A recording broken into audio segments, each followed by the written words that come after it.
Buenas noches, una audición de Grano del Sistema. Siempre me comenta que mis programas son deprimentes.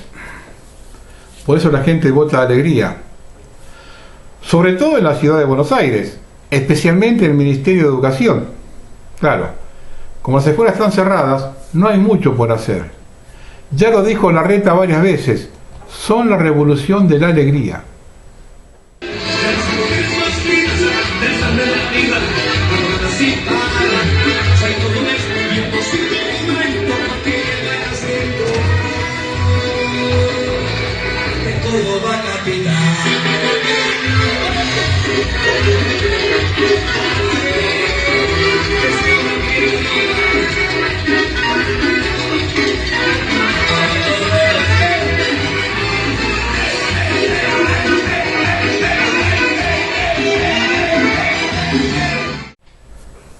¿Quieren ver otra muestra, otra demostración de nuestra clase dirigente? Ya que a los argentinos les encanta votarlos. Escuchen al intendente vitalicio Mario Isi confesándose ante el personal de salud. Escuchen con atención el final. Sigan participando. Este trabajo me da sustento para mi familia. Bueno, yo te digo. Si pudiera estar con ellos un tiempo también me gustaría. Bueno, está bien, pero en este momento de pandemia no lo vas a poder. O querés laburar como te digo, si no andas a descansar, cuida a tu familia. ¿Qué problema tenés? Para el básico y listo. ¿Qué problema? Ya tuve esa canción. Para el básico, para salir. No me interrumpas en lo que yo estoy calificando. No, te digo, no te quiero decir. Vos podés defender tu familia, pero vos no interrumpas lo que yo estoy planificando para la crisis que viene. Porque los muertos me lo van a tirar a mí. No te lo van a llevar a tu casa. Entonces yo digo, vos haces lo que quieras hacer de tu vida. Yo sé lo que quiero hacer de mi vida. Yo sé lo que quiero hacer para la ambulancia que compré y romperme la gente como me lo estoy rompiendo todos los días acá. Porque todos los días vengo acá. Entonces yo digo, pongamos las cosas claras. Vos tenés tu familia, andás a cuidar a tu familia. Si querés, tus 24 horas andate en tu casa, yo no tengo problema. Te voy a pagar el básico que te corresponde y nada más. Entonces mira, y me dejás el lugar y me haces un favor. Así te lo digo. Yo quiero laburar con los que quieren laburar y que tengan ganas de laburar. Los que no quieren laburar, muchachos, tienen libertad de acción. Porque cuando se cagan de hambre y me vienen a pedir laburo, yo se los doy. Cuando se mandan unas cagadas que me vienen de falopa, yo los tengo que cubrir. ¿Cubrir o todavía no los arranqué todavía? Como me estaban vendiendo falopa como con la ambulancia. Y para algunos que dicen que hablo de más y digo pavadas cuando me refiero a la anarquía que reina en el país, vean lo que aconteció en el límite entre Santiago del Estero y Tucumán, cuando la policía intentó hacer las pruebas de COVID-19. Vamos a ver si nos escuchan bien. Volvemos desde la frontera entre Tucumán y Santiago, porque los camiones se han cambiado.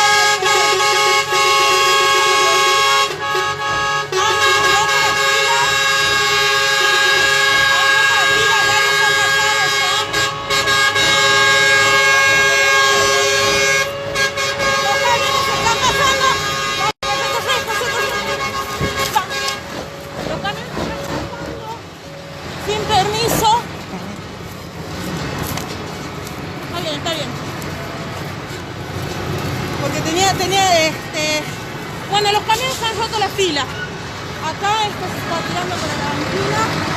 Se han cansado de esperar. Pero este camión está entrando sin el test de coronavirus. Llevan 15 las filas. Hemos podido hablar con algunos. Dicen que no van a esperar más. Esto se ha descontrolado totalmente. Acá había 4 policías para tratar de contener a todo esto. No han podido hacerlo.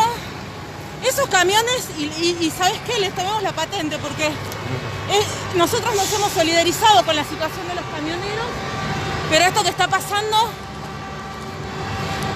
no debería estar pasando. Es realmente muy difícil la situación acá.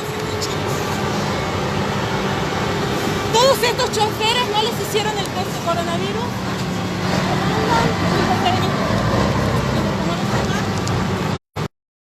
Están pero arremetiendo, miren cómo están pasando. Está totalmente vulnerado el límite.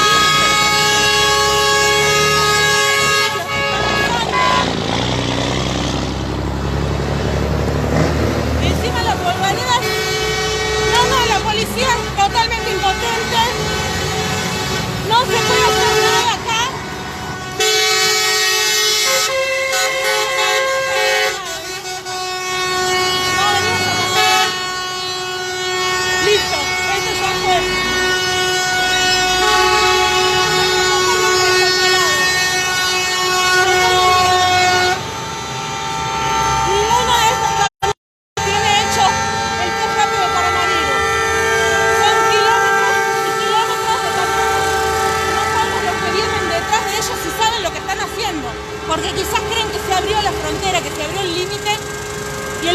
se abrió todavía. Lo que está pasando es que pasaron de... Nosotros pudimos hablar con algunos de ellos antes de iniciar este video y lo que nos decían era: estamos cansados. Hicimos 17 y 18 horas de fila.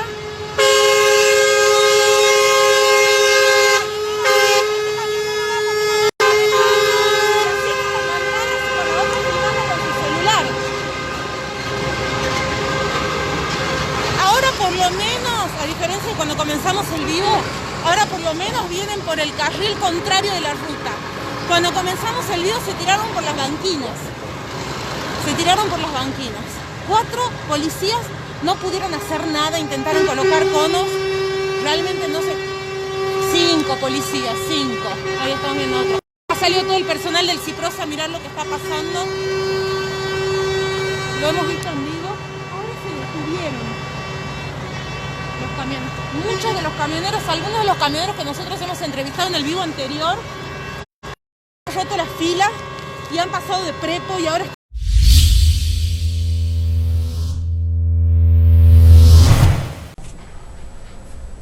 Nadie cree en las brujas, ¿no? Pero que las hay, las hay. Cruz diablo, crucemos los dedos por la yeta. Bajan los ríos por la sequía, dejan de producir Salto Grande y Yacyretá. Se produce un problema en una bomba de agua, sale de servicio Atucha 1. Tormenta de nieve en Chubut, se caen 40 torres de alta tensión. Bloqueo de rutas por la nieve, los camiones no pueden pasar. Pandemia y la cuarentena más larga del mundo. Guarda con la yeta, puede ser una señal para que los argentinos reaccionen sí o sí.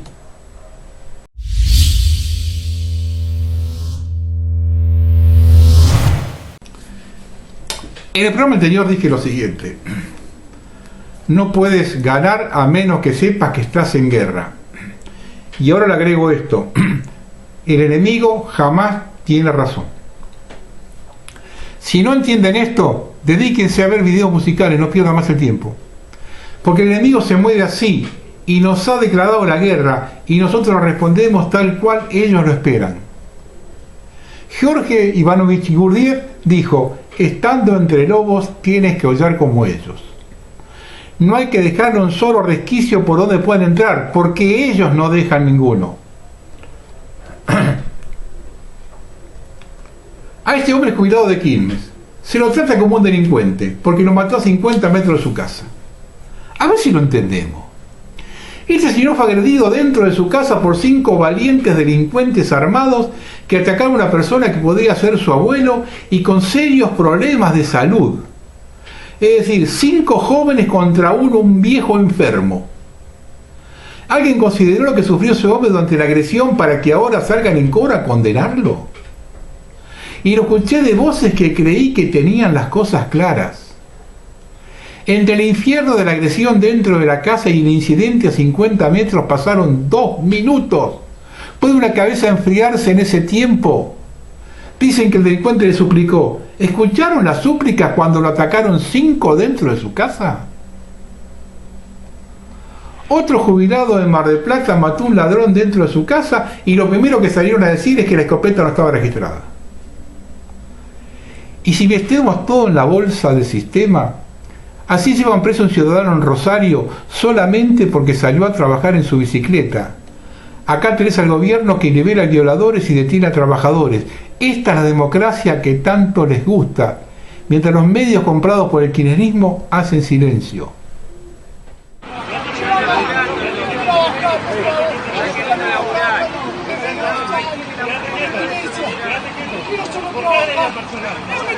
No lo dejan laburar.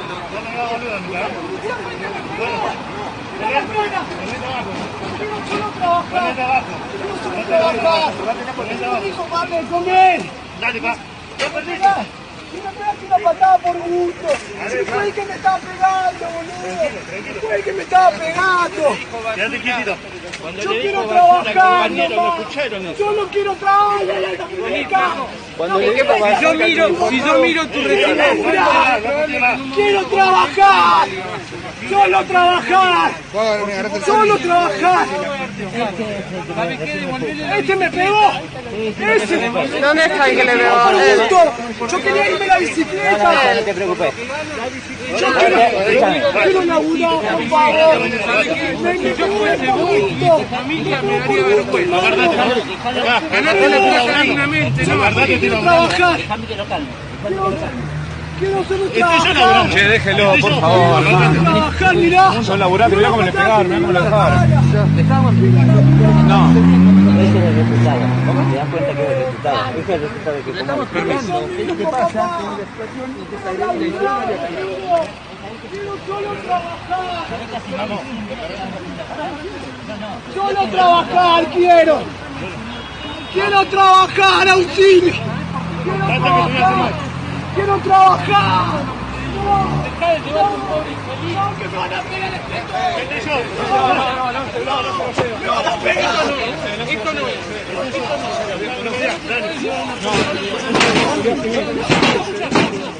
No, quiero trabajar. Flaco, vino a laburar, ¿me entendés? Vos tenés con Yosita. Bueno, yo lo conozco a Yosita. Ey, si no los contás... Y por otro lado tenemos una gran cantidad de personas violando la cuarentena, pasando por la cancha de Quilmes en la despedida del ladrón muerto por el jubilado sin que haya un solo policía. Todos los asistentes exhibieron permisos para circular como esenciales que son. Se muere tu padre, tenés que ir a enterrarlo solo, no pueden ir nueras, yernos ni nietos, mucho menos amigos, empleados o jefes. Ahora se muere un chorro y tiene un cortejo de 2 cuadras, lo hacen pasar por el frente de su club y lo vitorean todos.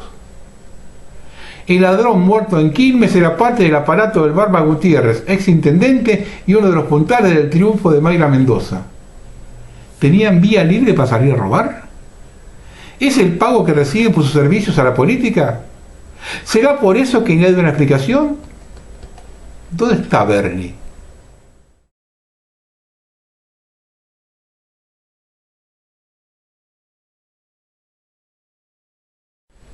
Entonces sigamos el derrotero del sistema y acusemos al jubilado de asesinato. La culpa es de él de no permitir haber terminado como corresponde.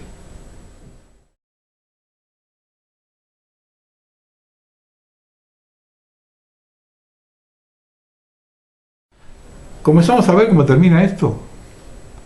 Un comentario en el foro del último programa decía que yo no tenía idea de lo que era la anarquía.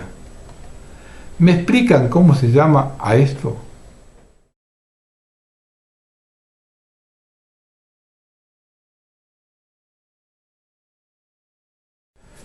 Debido a esto, que define claramente el perfil del argentino medio totalmente colonizado por el sistema, es que yo ya estoy completamente convencido que vamos derecho hacia la pared y no existe alternativa alguna de evitar el choque. Hay que pensar en la etapa posterior, concentrarse en ese momento con la vara muy alta de los que quieran acompañar. El que no tienen claro que estamos en guerra con un enemigo que no deja pasar una, que al que debemos responder de la misma forma, no se involucre porque es un estorbo. Sigan en su burbuja, que la violencia desatada y fomentada por este gobierno en un momento más o menos cercano, con excepción de la clase dirigente, les va a tocar a todos. Lo he dicho varias veces, una nueva era comienza, todo lo anterior se derrumba. Nadie quiere, puede ni debe crear un proyecto incluyente de todo simplemente porque eso es una falacia. El Estado emerge de la guerra y el poder emerge del Estado. Esta verdad se verifica por los siglos de los siglos. La grieta es un mecanismo de conflicto, es una guerra, un proceso de creación de Estado liberal. Ergo, no hay nada que conciliar porque no hay nada válido dentro de esa disputa. Iniciar un proyecto de Estado es una solución política y la historia demostró el nivel de fracaso que promete. Se debe iniciar el proyecto de creación de nación, no de Estado, de nación, refundación acá. Y esto parte de la fe. Un proceso tal no tiene forma política, no es una iglesia, no es un partido o movimiento, es no materialista, es por lo tanto una ideología que cohesiona por medios trascendentales. Claro, el que cree que medios trascendentales no existen, entonces no tiene fe. Ese buscará medios políticos, Estado, caudillos, etc. Existe un proyecto programático de nación, emerge del conflicto establecido por el proceso de creación de nación. O en fáciles palabras, se va haciendo en la lucha armada con la práctica ética y no sale del capricho de un caudillo. Estas cosas solo las pueden discutir aquellos que entiendan la diferencia entre ser y hacer. Los que hablan, leen a algún autor y luego lo refrasean haciéndonos creer que saben. Están todos, quien más, quien menos, dentro del espectro liberal. Los liberalitos y loros varios lo irán a sacar del país para luego instalarlos como autoridad civil designada. Eso no lo podemos permitir. El mundo está en proceso de muerte, Argentina en proceso de destrucción. Lo que hay que hacer es apropiarse de ese proceso, no querer evitarlo con soluciones políticas.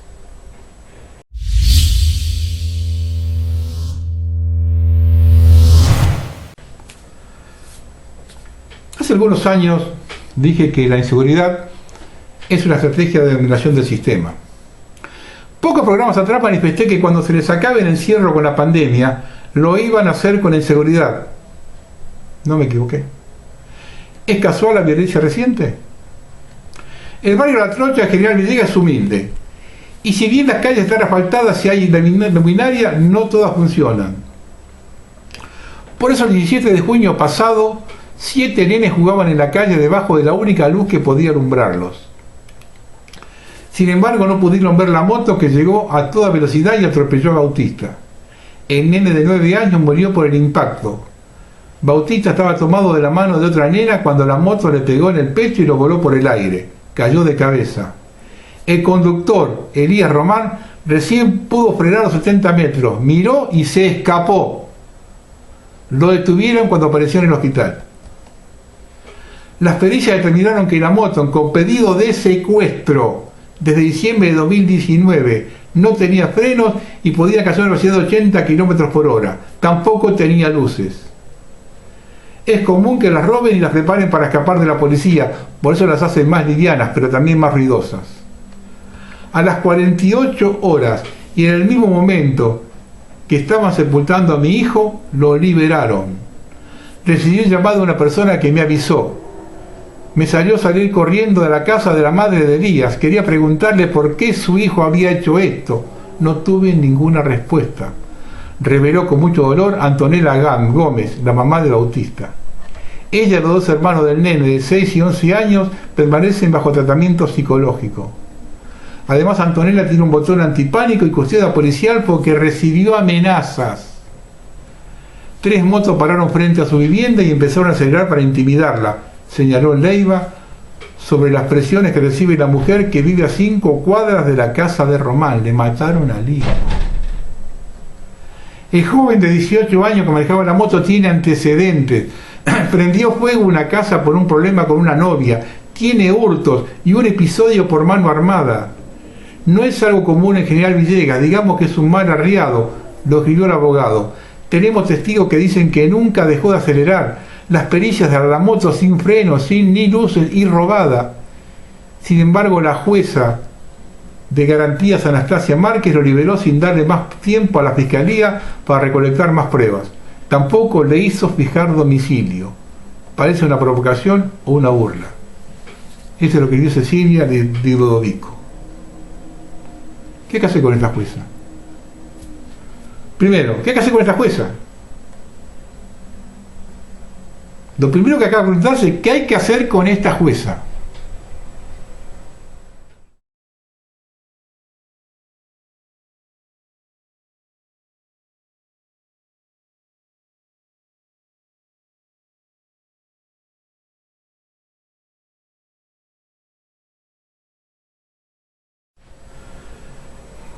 Estamos gobernados por un grupo de trasnochados que sueñan con la revolución inconclusa.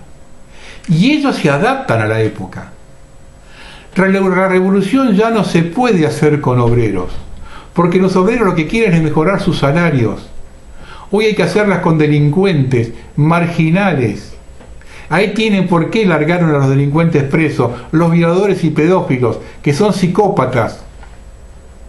Así con que no sean ladrones, también les sirven.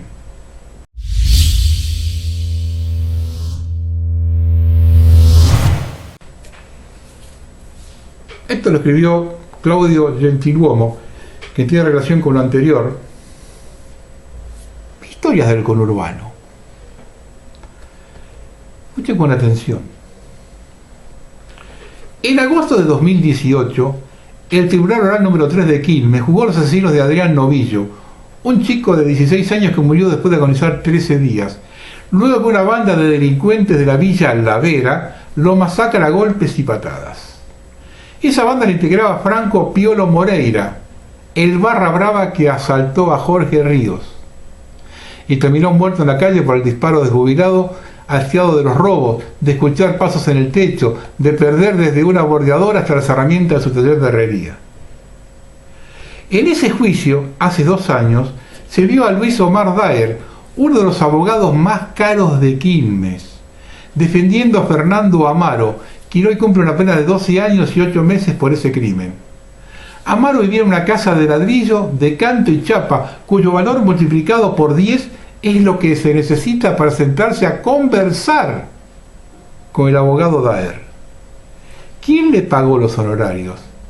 Es la pregunta que los padres de Adrián y unos cuantos se hacen. El Piolo Moreira fue nombrado en el juicio. Un robo se lo señalaba como partícipe del hecho y de otro más que el mismo tribunal juzgaba. Un robo cometido detrás del supermercado Jumbo, junto al condenado y a Lionel Luna, otro de los acusados que zafó de la cárcel por ser menor de edad. En aquel juicio escuché de boca de un testigo del nombre de Libú Chara, el que hoy está preso por integrar la banda que asaltó y golpeó al jubilado Ríos, junto al Piolo Moreira y Martín Salto, quien se acaba de entregar después de la búsqueda policial. Lo golpeó con todo el cuerpo y le puso un destornillador en la garganta. Todos tienen prontuarios más altos que las viejas guías telefónicas. Sin embargo, estaban en libertad.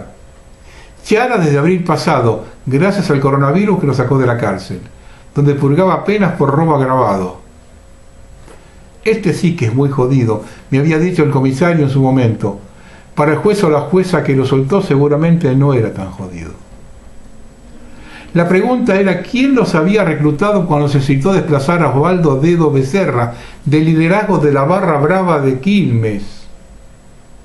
Atrás de esa guerra de barras se escondía otra batalla más jodida y sórdida, la guerra territorial del peronismo quilmeño entre Aníbal Fernández y Francisco Alí Barba Gutiérrez. El Dedo respondía a Fernández de Añares, gracias a quien, por entonces era jefe de gabinete, tenía varias parrillas, lavaderos de auto, todo sobre terrenos intrusados, y la concesión de facto de los vendedores ambulantes en la estación de Quilmes y la peatonal Rivadavia. Cuando Bigote lo necesitaba sabían responder, desde pintar paredes hasta algún otro asunto más reservado, la gente de Dedo sabía responder.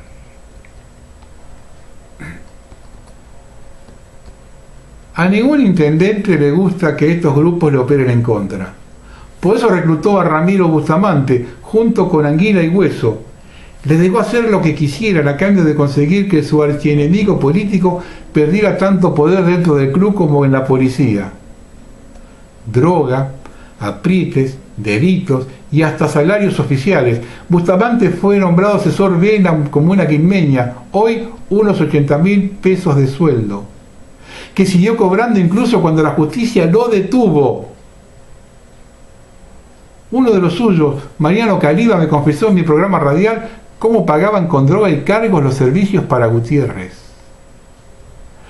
Alí Barba olvidó que Fernández manejaba poder en serio. El jefe de los fiscales de Quilmes, Marcelo Draghi, era y es uno de sus incondicionales.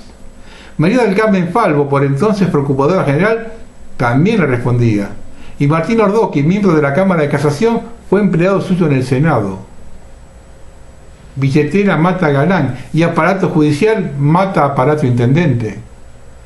Bustamante fue preso al poco tiempo, no necesitaba mucho, solo que nadie llamara por teléfono.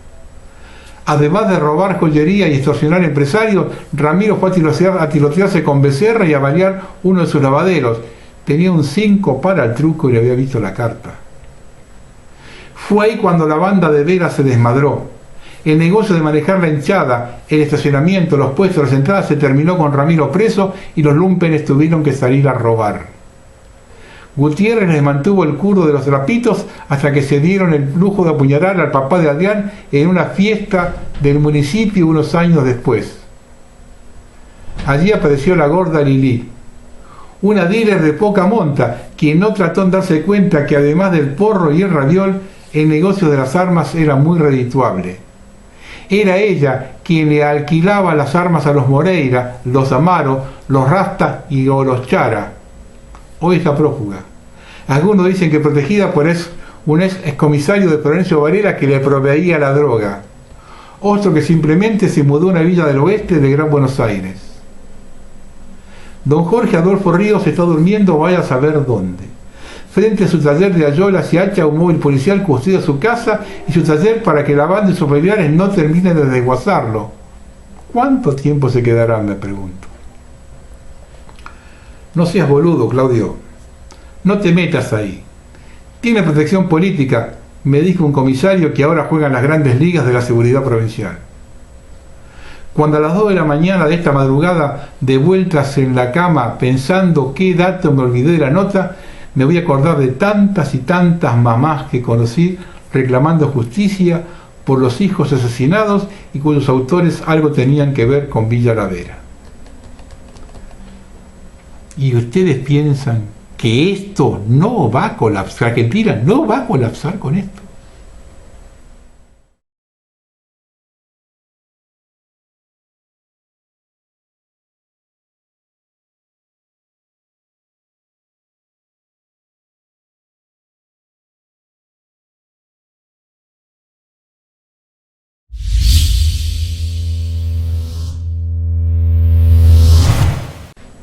Una cosa cortita de Fernando Vázquez, porque se empieza a repetir la historia.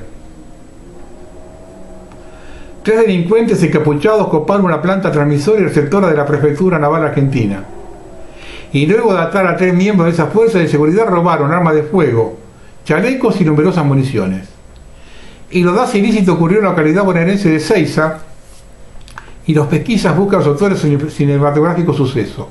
Entonces, para imaginarse que acabaron de robar 3 pistolas Pietro Vedetta de 9 milímetros, varios cargadores, diversas municiones, una escopeta Benelli 12.7 que se hallaba cargada con 50 cartuchos, 25 de ellos antitumulto y chalecos antibala. Así pasaba en los 70, cuando empezaron a robar puestos de policía y de todo lado para sacarse las armas. El otro día, en el copamiento allí de la usurpación de los artilleros en Córdoba, robaron equipos de comunicación. Acá directamente los robaron armas de la prefectura.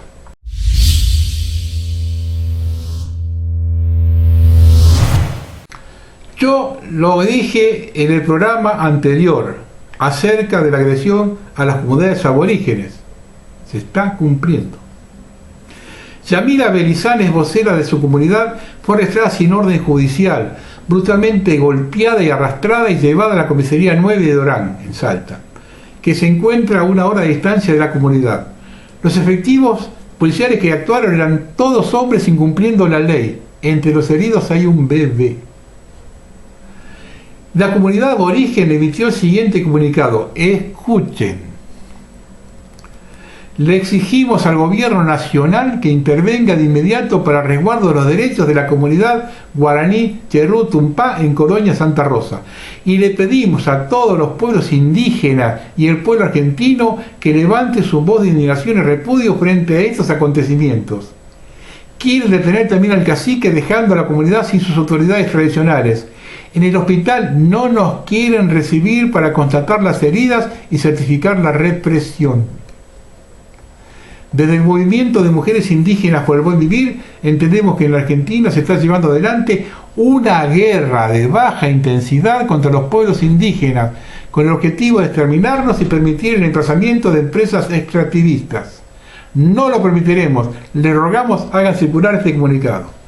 Esto es lo que yo dije en el programa anterior, que iban a empezar por ahí,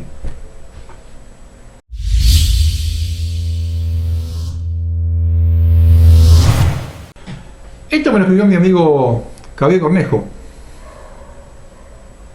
Él lo tituló "Nuestra pandemia es la deuda". En esos tiempos que vive nuestra patria, en que se deshace y desagrega, sus ciudadanos se desgregan más y más en grietas que se multiplican, aniquilando la posibilidad de una unión nacional. Poco a poco se va incendiando todos los elementos que puedan cohesionar al pueblo argentino. Nuestra génesis histórica es la serie de encadenada de hechos y causas que conducen a un resultado que fuera gestado y programado para una conclusión en insolidaridad de crueldad sanguinaria, pobreza y miseria, pobres contra pobres. Ni en la más truculenta prognosis del futuro hubiésemos imaginado los tiempos actuales de postergación perpetua de la creatividad intelectual ausente de un futuro de grandeza para hombres y mujeres para nuestro pueblo. Hoy inmerso en una crisis que deviene cada vez más profunda, encamina a un precipicio del que resulta imposible avisorar su final. Difícil es escribir sobre estas cuestiones, pero mucho más difícil es poder publicar a través de los medios tecnológicos informativos que nos agobian, controlan y esclavizan. Cuando se intenta explorar la génesis y el futuro descubrimiento de los males que nos agobian, que ajustan el cepo que nos inmoviliza, irrumpen feroces interferencias. Lo que no se puede comprar con el soborno se elimina con la muerte, y lo que no se puede matarse por diversos factores se silencia para siempre. Hoy el control se ejerce atrozmente sobre todo pensamiento, trabajo e investigación científica que informe, instruya, eduque o contradiga al status quo.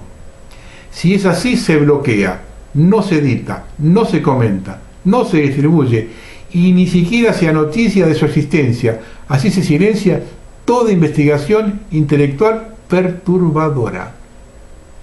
Mientras solo hay voz a lo políticamente correcto.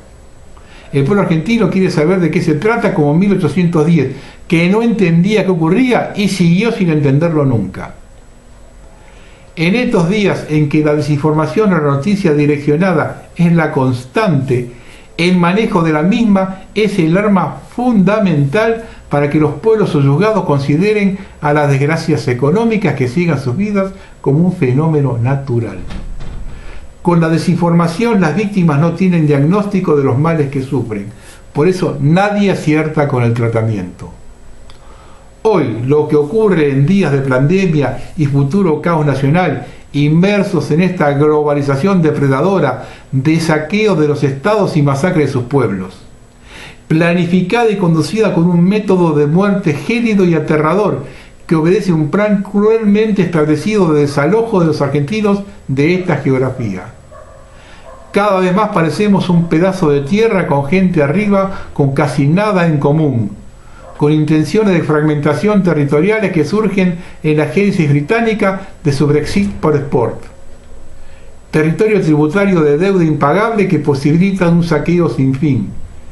El deudor sin recursos, compulsado y condicionado por el acreedor, nunca puede discutir, menos oponerse a la succión que el esquema buitre le impone y todo controla. Son las reglas bajo las cuales los expertos nos canibalizan. Hoy la deuda que nos mata no solo es a nivel de deuda pública nacional, sino también la asfixia de nuestra deuda provincial, que sigue el camino de capitalizar por anastosismo los intereses que ni siquiera pueden renegociarse.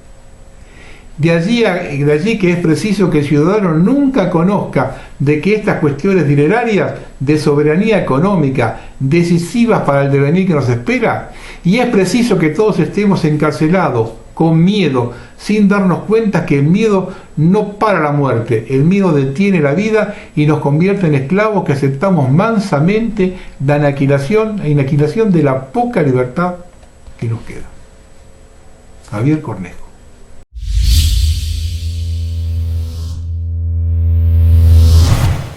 Y esto de Jujuy, esto lo escribió Agustín Barcarián. Yo digo que Jujuy está muy clarito el movimiento del sistema.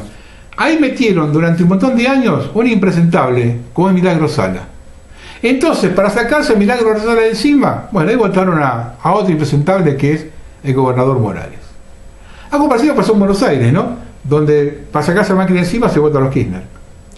Y antes para sacarse a los Kirchner se vota a Macri. Así se mueve el sistema. Esto lo escribió Agustín Barcarián. Mientras la provincia de Jujuy regresará a la fase 1 de la cuarentena a partir de un esperado aumento exponencial de casos y muertes por coronavirus, las autoridades sanitarias de la provincia alertaron por el aumento de amenazas e intimidaciones a pacientes recuperados para que sean donantes de plasma. En ese contexto, en el que también aumenta la cantidad de pacientes que superan la enfermedad y se transforman en potenciales dadores de plasma, también aumenta la preocupación por el registro de presiones y amenazas de golpizas a pacientes recuperados para inducirlos a ser donantes. Amenazan a la gente hasta con golpizas. Algunos le dicen que si no donan y se muere su familiar, la van a pagar ellos y su familia. Es de terror lo que está pasando y hay que poner un freno a esta situación, informó Ida Severich, directora del Centro Regional de Hemoterapia de Jujuy y coordinadora provincial del programa de Sangre Segura. Todos los días, una cosa completamente diferente en Argentina, ¿eh?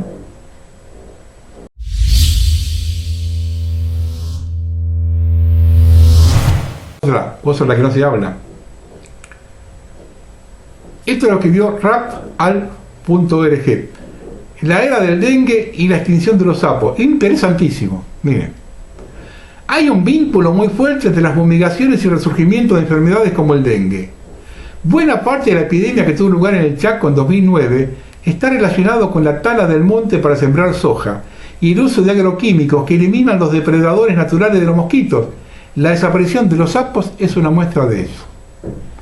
Enfermedad erradicada en la Argentina en 1960, según reporte del Ministerio de Salud de la Nación, reapareció a partir de 1998 en algunas poblaciones de la provincia de Salta, Formosa, Jujuy, Corrientes y Misiones, hasta la explotación de casos en 2009. Precisamente ese año la localidad chaqueña de Charata rompió con todas las marcas con alrededor de 11.000 casos de dengue sobre una población total apenas superior a los 35.000 habitantes. 30% de la tercera parte de la población. Siempre según el Ministerio de Salud de la Nación, en 2009 cerró con más de 26.600 casos de dengue confirmados a nivel nacional, que se distribuyeron en 14 jurisdicciones, 13 provincias y la ciudad de Buenos Aires. Las cifras oficiales ampliamente cuestionadas en el interior de la Argentina fueron 5 en total de muertos por epidemia.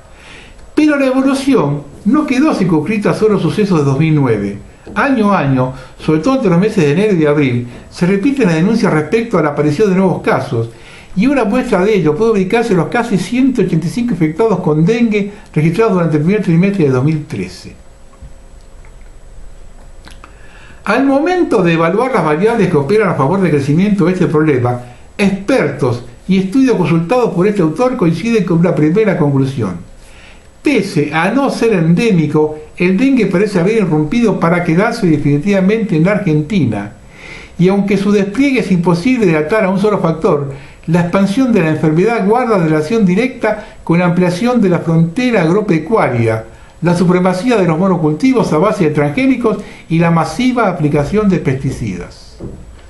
Javier Sousa Casariño es ingeniero agrónomo y profesor de la Facultad de Agronomía de la Universidad de Buenos Aires y coordinador de la Red de Acción de Plaguicidas y sus alternativas para América Latina.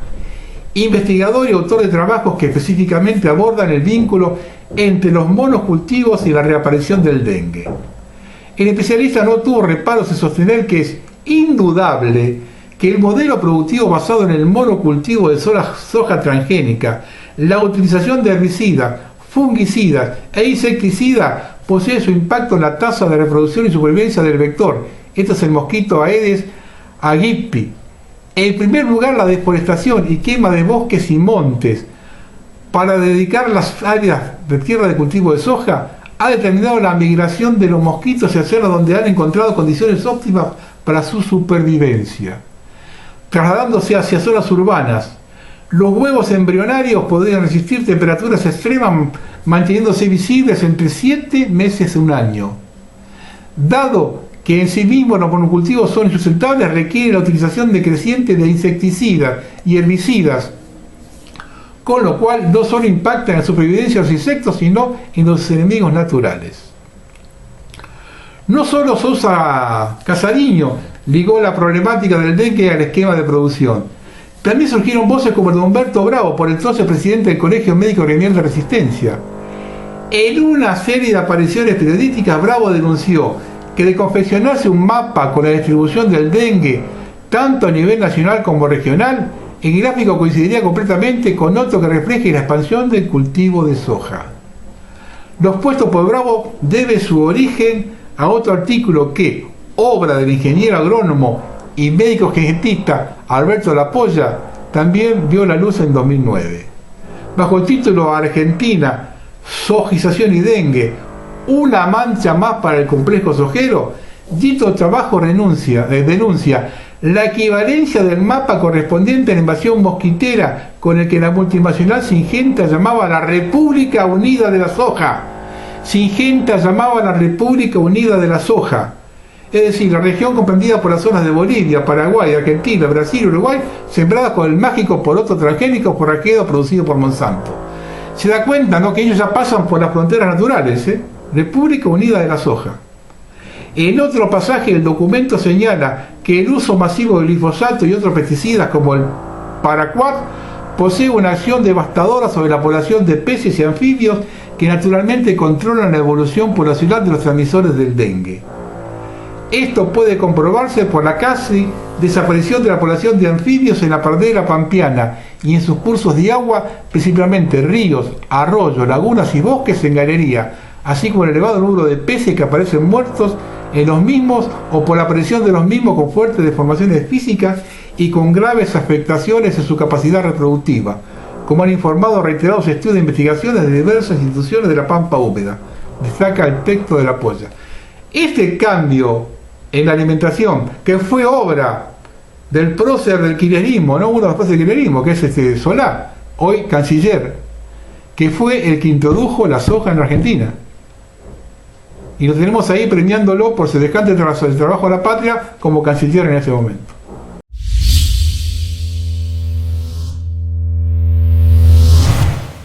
Estos días se habla mucho de Revolución Francesa. Vamos a aclarar algunas cositas, sobre todo para la gente más joven que no conoce, ¿no? El 14 de julio se recordó el obsceno hecho histórico que las escuelas nos enseñan como Revolución Francesa. Hecho histórico de la imposición del capricho criminal de una minoría contra la mayoría del pueblo francés, que había hecho del occidente una cultura extraordinaria, 4 principios: aire de la espiritualidad bíblica evangélica, agua de la filosofía griega, tierra del derecho romano y fuego de la violencia de los bárbaros. Cuando el Islam barría de cristianos en el norte de África y en Medio Oriente, cuando expulsaba el hinduismo y el budismo de Afganistán, la violencia bárbara preservó a la Europa cristiana. Los iluministas se jactaron de haber hecho la 4ª enciclopedia, olvidando que las primeras 3 fueron hechas por monjes cristianos. La mitad de los cráteres de la luna lleva el nombre del abate que lo descubrió. Fueron los monasterios a salvar la ciencia y el arte. Pero nos han enseñado la tolerancia. Dicen que Voltaire decía: no la pienso como vos, pero moriría por dejarte decir lo que piensas. Es falso. Le cosieron la frase de los historiadores deformados. En realidad decía: si alguno te contradice, elimínalo.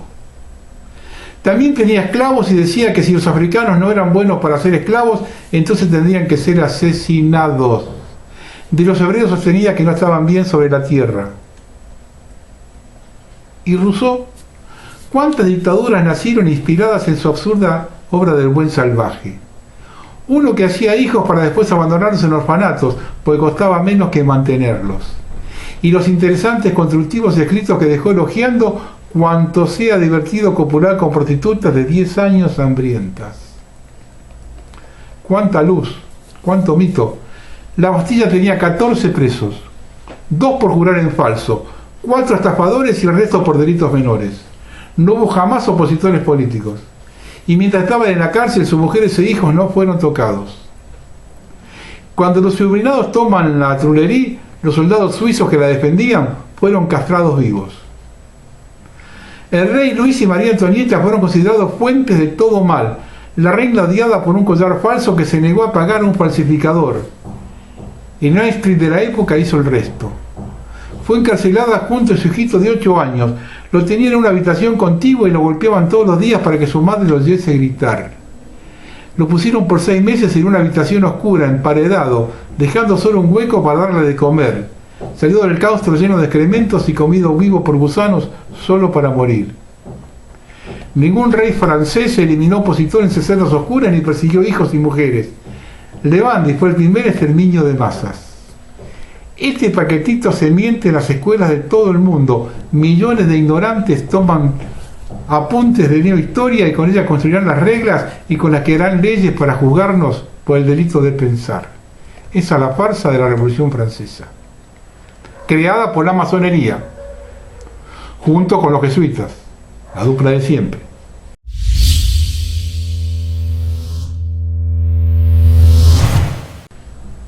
Palo y a la bolsa. Esto lo publicó RT. El programa de las Naciones Unidas para el Desarrollo propuso este jueves la idea de lanzar una renta básica universal para 1/3 de la población mundial, es decir, 2.700 millones de personas que viven bajo el umbral de la pobreza, en 132 países, con el objetivo de afrontar las crisis económicas de la pandemia. Según informó la entidad internacional, un plan de esta característica podría requerir casi 200.000 millones de dólares para ser implementado durante 6 meses. Sobre aspectos financieros subraya que su costo no sería un impedimento, ya que representa solo un 12% del total de las respuestas al COVID-19 prevista para el 2020. Es lo que digo yo, ellos avanzan y avanzan y avanzan, les importa un pito lo que digan el resto, ellos avanzan. Nosotros los dejamos avanzar todos los días. Ellos son el 0,01% de la población. Nosotros los dejamos avanzar sin ningún tipo de problema.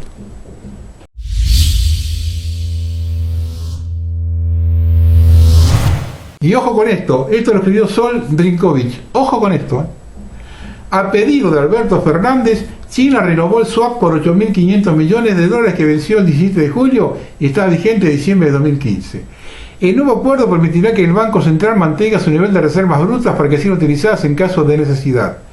Además, se especula con una posible ampliación de ese swap que no fue confirmada todavía. Se trata de un gesto de apoyo más de China hacia Argentina. En tanto, el economista Martín Polo afirma que le permite al país contar con mayor respaldo para afrontar una eventual corrida bancaria. Actualmente el swap con China representa cerca de la mitad de las reservas del Banco Central. ¿Qué puede pedir China a cambio? Claro que siempre hay algún tema en torno a China. Se cuela la trama tecnológica con sus capítulos dedicados a la imposición de nuevos estándares, rumores de espionaje, la guerra de Estados Unidos y el tan polémico 5G. Por lo pronto, definir qué nación impondrá el modelo 5G a nivel global es un tema tan sensible como trascendental, ya que podrá controlar buena parte de los datos que circulan en el planeta. Se deriva el acceso a la red como fuente de información y como herramienta de presión comercial y geopolítica para el país fabricante. El debate pasa por terminar eligiendo quién te va a espiar, sentencia Manuel Garafrot, consultor y doctor en telecomunicaciones. El tema es clave en cualquier sociedad moderna, ya que no solo estamos hablando de personas con celulares, sino de la posibilidad de conectar todos los objetos. En efecto, China tiene un interés explícito de que Huawei sea la empresa que lleve adelante el despliegue de la próxima generación de telecomunicaciones en Argentina. Además, la renovación del swap se da en paralelo al encuentro mantenido entre el jefe de gabinete de Cancillería, Guillermo Justo Chávez, y el secretario de Negociaciones Económicas Internacionales, Jorge Nemes, con Steve Chen Jinping, el CEO de Huawei en la Argentina. Más allá de las telecomunicaciones, existen al menos 2 razones fundamentales por las cuales la nación albiceleste se presenta como una aliada estratégica para Beijing. Es un gran proveedor de materias primas que el país asiático necesita, entre ellas sojas y derivados. Es un país importante desde el punto de vista de la provisión de energía y socio fundamental en materia aeroespacial. Para acarrear lo más relevante de la tecnología es que se trata de una red que permitirá conectar múltiples objetos. En ese sentido, si un país tiene acceso al control de esa infraestructura, puede dejar una ciudad sin luz, sin comunicaciones y sin agua. Argentina mantiene un débil equilibrio entre las 2 economías más poderosas. La elección o no del 5G chino podría ser que se rompa. Ojo con esto, yo siempre digo, ojo con todo esto, pues estamos gobernados por una manga de inconscientes, que no les importa un carajo nada, nada, de nada, de nada.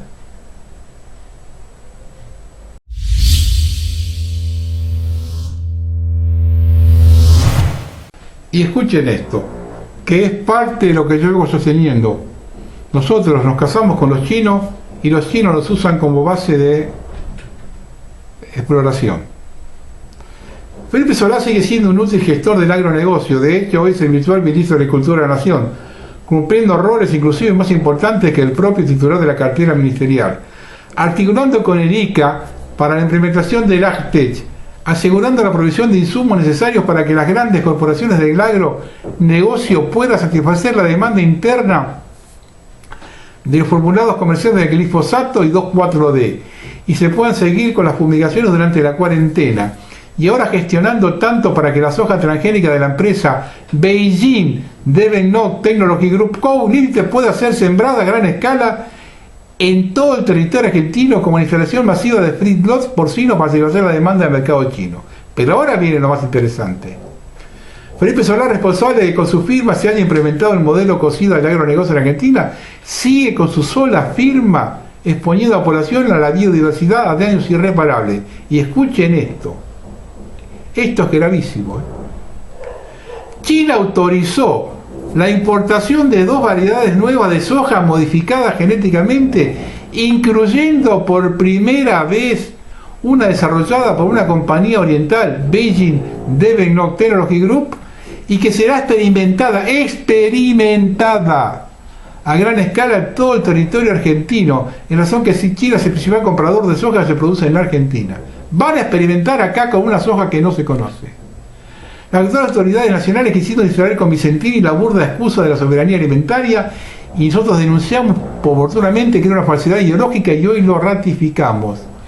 El plan AgTech, anunciado ya como política de Estado con Bill Gates en las sombras y el ICA participando de las decisiones que se toman en los despachos ministeriales nacionales y los acuerdos bilaterales con China, el alejamiento de Argentina del Mercosur, la profundización del modelo biotecnológico con el CONICET sumiso al agronegocio, el plan Vaca Viva con Gabriel Delgado, Felipe Solá oficiando el ministro de Agricultura, no solamente ponen en riesgo la soberanía alimentaria, sino también la soberanía territorial. Van a experimentar con 2 variedades de soja transgénica en la Argentina. Experimentar. Como quieren experimentar con la central hidroeléctrica y central atómica, ellos vienen a experimentar acá con todo. Somos el conejillo de India de la China.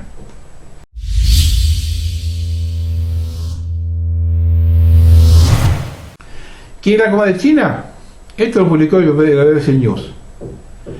Escuchen esto, que viene de Corea del Sur, relacionado con China. Corea del Sur apuntará a cápsulas de carne humana en polvo. Cápsulas de carne humana en polvo, que se encontraron tanto en el equipaje como en el correo. El Servicio de Aduana de Corea dijo que había encontrado casi 17.500 de las cápsulas introducidas de contrabando en el país desde China. Según los informes, algunos piensan que la carne en polvo, que según los funcionarios proveía de bebés y fetos muertos, cura la enfermedad y aumenta la resistencia. Se confirmó que esas cápsulas contienen materiales dañinos para el cuerpo humano, como las superbacterias. Necesitamos tomar medidas más duras para proteger la salud pública, dijo un funcionario de aduana citado por Korea Times.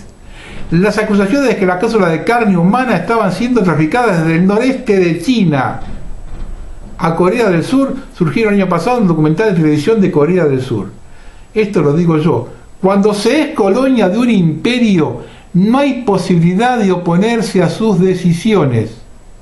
Del mismo modo que los Estados Unidos nos llenó de basura ideológica y cultural, los chinos harán lo mismo en lo suyo. ¿Terminaremos así? ¿Sí?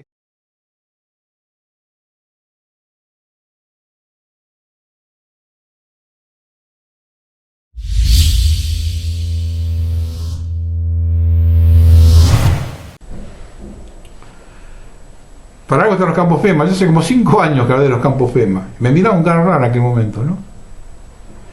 Estados Unidos organizó un ejército de salud para imponer el cumplimiento de las reglas anti-COVID-19. Para organizarlo será la Fundación Rockefeller, a la vanguardia de la batalla para derrotar la pandemia. Un poco como está en la ladera de la vacuna la hermana Fundación Bill y Melinda Gates. Según las fuentes estadounidenses, de hecho, un plan anticoronavirus se encuentra en las etapas finales de desarrollo que prevé sobre todo la creación de una fuerza militarizada, COVID, Community Healthcare Corps, para que todos los estadounidenses puedan ser fácilmente probados, monitoreando contactos enfocados en la privacidad. Una prueba de datos y una plataforma digital para registrar las condiciones, los recursos y los protocolos de tratamientos efectivos del COVID-19 en todos los estados.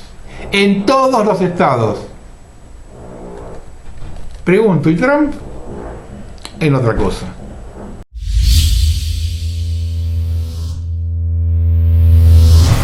Y la Argentina, que ya es un desquicio directamente.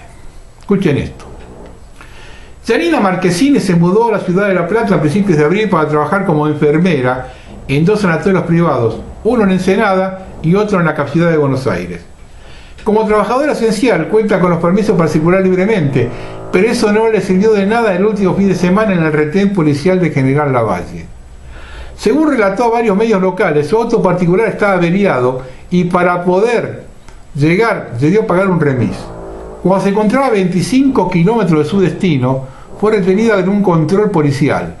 Las autoridades le pidieron que se dejara trasladar a un hotel de San Bernardo para cumplir con la cuarentena de 14 días, a pesar de que un decreto municipal la exime por ser trabajadora esencial. Ante la dificultad para cruzar, el auto que la había llevado se fue y la dejó sola en el medio de la ruta. Dispuesta a ver a sus hijos y luego de varias horas de discusión, la enfermera se disparó en el artículo 1 del decreto 345 y con toda la documentación en mano, domicilio en la costa, matrícula de enfermería y el resultado del PCR para coronavirus, empezó a caminar hacia San Clemente.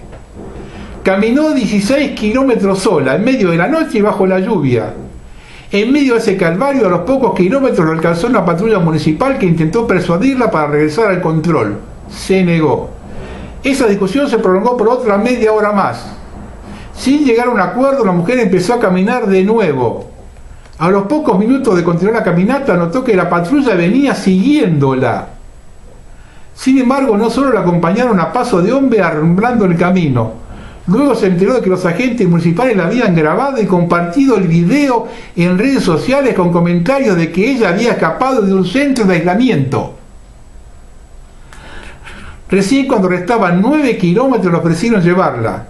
Cansado de verme caminar, me subieron en la parte trasera de la camioneta y me alcanzaron hasta la entrada de San Clemente, contó la mujer, que en los días siguientes del episodio tuvo que soportar que se reprodujera la mentira sobre su supuesto escape de un centro de aislamiento para pacientes por COVID-19. La policía de la provincia de Buenos Aires es lo peor que hay en Argentina, es lo peor. De las malas, De las malas, porque buenas creo que no hay ninguna de las 24 o 25 que hay. 24 malas federal. No hay, creo que ninguna es buena. Pero esta es la peor de todas. La mujer, fíjese el chico que desapareció en el sur también, ahí en Villarino. La mujer explicó que era la segunda vez que intentaba regresar a su hogar para visitar a sus padres y en la primera oportunidad entró sin problemas. Hubo mala intención por parte de los agentes municipales, se enfatizó. Se creen que son los dueños, La policía de la provincia de Buenos Aires, los patas negras que le dicen, se cree que son los dueños de la provincia. En los próximos días Marquesini acudirá a la justicia debido a que el video que se difundió en los medios locales y en las redes sociales trajo muchos problemas. Hay de todo. La gente que vio el video oficial primero me agredió y después de ver mi explicación me defendió, concluyó. No tienen ningún derecho, pero ellos tienen derecho para todo. Lo voy a decir con todas las letras, son una mierda. La policía de la provincia de Buenos Aires, si hay 40.000, discúlpenme, alguno bueno habrá 5.000 buenos. El resto son una mierda.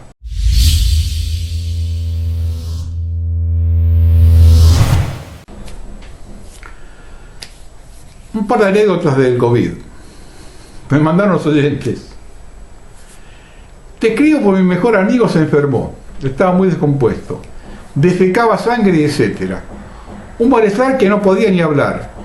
El hermano lo llevó al hospital Presidente Perón en Avellaneda y se negaron a atenderlo diciendo que aquí solo se atienden emergencias de COVID y lo mandaron a la casa.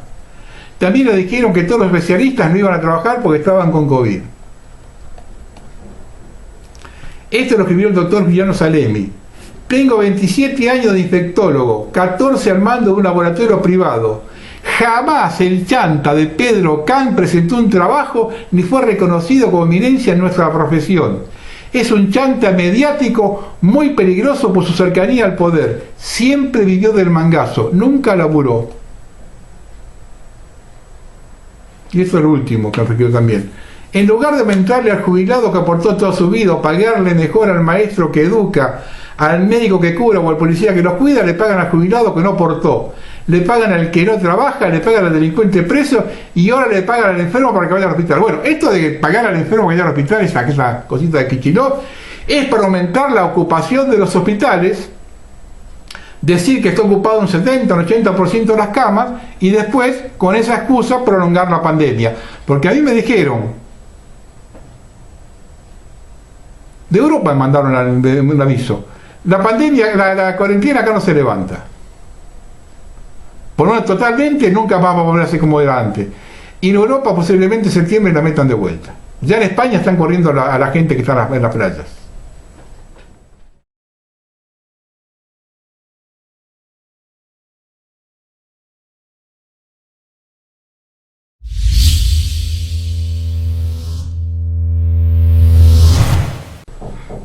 Bueno, acá hay dos cuadrillas trabajando en ese edificio de al lado, no sé dónde están. Es hora de la siesta, nadie le da bola a nadie, puede gritarle que se calle la boca, estamos en el país de la joda donde cada cual hace lo que se le canta a las pelotas. Es la hora de la siesta, están haciendo quilombo en dos lados, uno con una agujereadora, el otro con un martillo. Y bueno, ¿qué querés? Yo tengo que, ya paré varias veces a ver si pajan esto y no, tengo que terminar de grabar si no nos llego. Si les molesta el ruido, mala suerte. Tengo todo cerrado, puertas, ventanas, todo cerrado. Y bueno, siguen estando igual, ¿qué se va a hacer?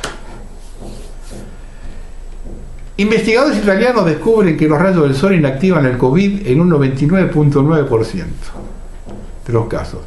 Esto contesta la pregunta: ¿por qué tanto interés en confinarnos? Hemos demostrado con hechos corroborados que la propia OMS que las pruebas PCR no determinan necesariamente si una persona es contagiosa.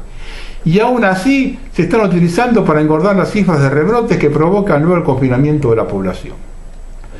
También profesionales de la medicina con décadas de experiencia nos alertan de que un uso prolongado de las mascarillas reduce el oxígeno en nuestro organismo y puede llegar a debilitar nuestro sistema inmune, facilitando la entrada de infecciones víricas. No importa. Ahora nos llega la noticia definitiva que puede responder a una de tus principales preguntas. ¿Por qué hay tanto interés en engordar la cifra de contagios a través de pruebas que no detectan la carga viral del virus y que luego deriva en un confinamiento de nuestras viviendas? La respuesta quizá la puedes encontrar en un estudio clave realizado por un equipo de doctores italianos, liderado por el doctor Mario Clerici, profesor titular de inmunología de la Universidad de Milán. Hemos descubierto que los rayos ultravioleta del sol desactivan el COVID en un 99,9% de los casos. Los investigadores han puesto gotitas de líquido contaminando con COVID en contacto con lámparas ultravioletas con dosis incluso más elevadas que la que puede alojar un ser humano, y en todos los casos el resultado ha sido el mismo. La carga viral del SARS-CoV-2 se desactiva en un 99,9% con los rayos ultravioletas, los rayos que llegan del sol a la Tierra. En este punto clave plantearse la siguiente pregunta: si permanece la población confinada en sus domicilios, ¿es más fácil o más difícil que reciban la beneficiosa luz del sol, que, como este estudio italiano demuestra, debilita la carga viral en un 99,9%? ¿Cuál es el interés real en insistir y forzar que llevar mascarillas a la población que reducen la entrada de oxígeno en nuestro organismo? Los rebrotes están basados en pruebas PCR que no identifican si un ser humano es o no contagioso, porque no miden la carga viral, solo identifican restos de ADN del virus insuficiente como para realizar un contagio. Estas pruebas PCR los gobiernos están tomando como base de sus cifras de contagio y de los rebrotes que luego sirven para confinarnos y privarnos en muchos casos de la luz ultravioleta del sol que no llega a muchos domicilios. Luz ultravioleta que, según el estudio del autor italiano, debilita la carga viral del virus en un 99,9%. Estos son los hechos, todo empieza a encajar. Saca tus propias conclusiones, levántate y piensa.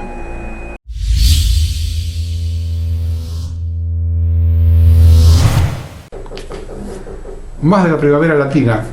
Esto publicó ABC Madrid. Ojo, La presencia militar rusa se afianza en Venezuela. Así lo recoge la iniciativa del exalcalde metropolitano de Caracas, Antonio Ledesma, y está ultimando ante la ONU y la OEA, según la cual Moscú cuenta en la actualidad con 11 sistemas de defensa antiaérea de última generación en diferentes estados del país caribeño. Según la información a la que ha accedido Ledesma, se están desplegando equipos S-400 y S-500, considerados los mejores sistemas de defensa antiaérea del mundo por su alcance de radar de rastreo y exploración, parámetros de altura y áreas que pueden cubrir.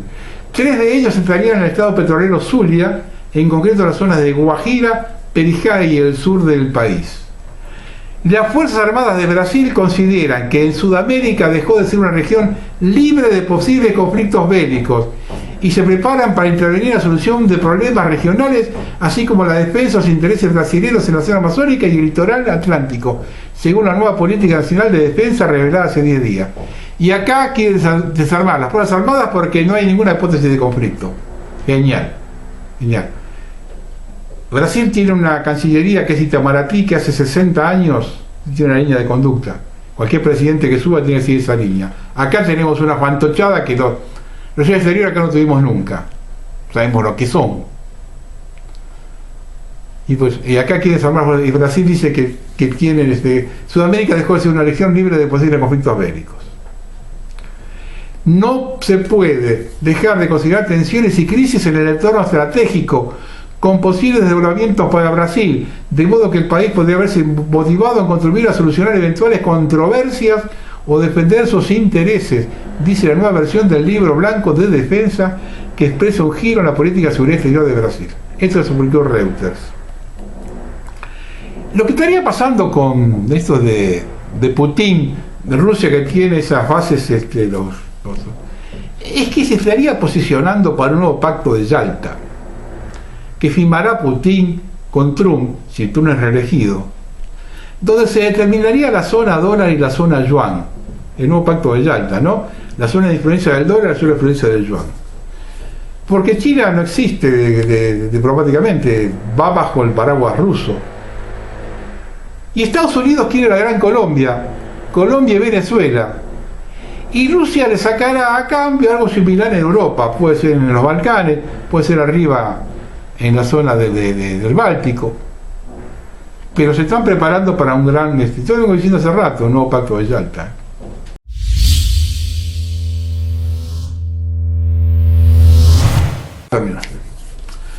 Yo vengo diciendo que estamos en un final de era, que ya nada será igual a lo que vivimos. Entonces debemos concentrarnos en el post-conflicto. Observando el nivel de delincuencia callejera, institucional, política, judicial, empresarial, sindical, se llega a la conclusión de que aún con los medios para evitarlo, es absurdo intentarlo.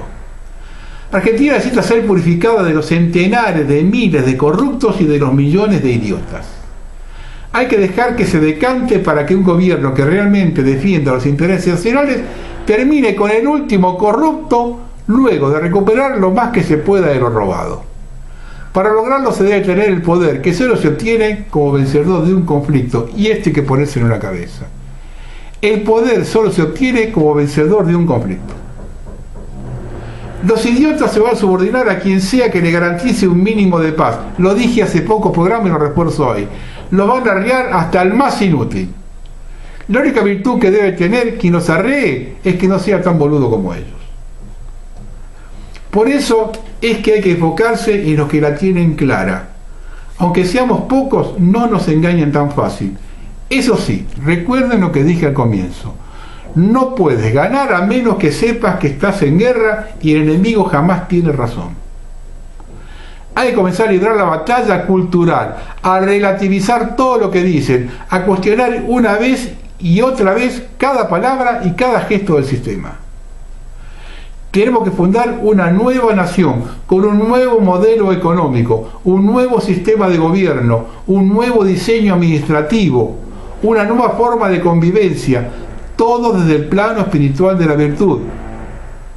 Si lo combatimos desde ahí, tenemos posibilidades, porque ellos son el pasado. No pueden ofrecer otra cosa que más de lo mismo. Son el resultado del presente. Llegamos a esta situación por sus defectos. Comencemos a enfrentarnos con nuestras virtudes, que todavía quedan. ¿Es difícil? Sí. ¿Imposible? No. La clave es mentalizarse y tener fe, y la sabiduría para conocer el momento preciso en que se debe intervenir en el inevitable próximo conflicto.